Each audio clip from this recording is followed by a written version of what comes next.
A young man participating in a regatta got lost in the middle of the ocean. In its boundless immensity, he no longer knew where to turn. He didn't lose hope, picked up his oars and bravely began to row his boat. After a few hours of uncertain wandering and beaten by the fierce sunshine and his thirst for water, his strength abandoned him. The young man lost his enthusiasm, lay down at the bottom of his boat.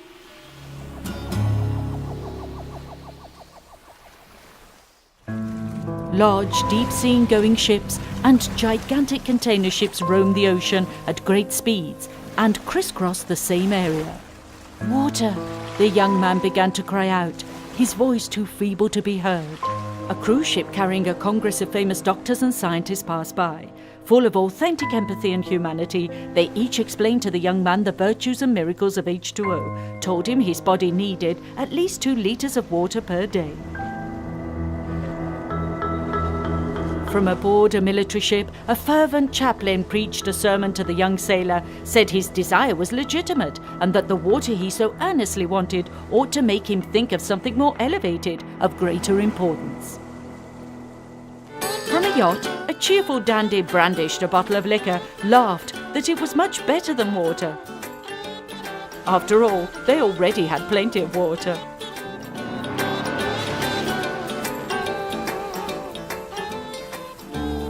Everyone sailed past and onward on their ships, their high-speed motorboats and yachts.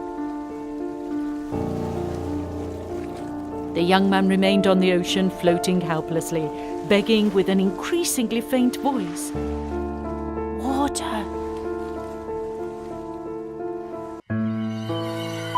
His suffering seemed without hope of respite, a slow and inexorable decline.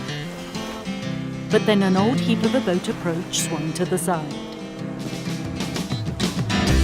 There were other young people on the old boat.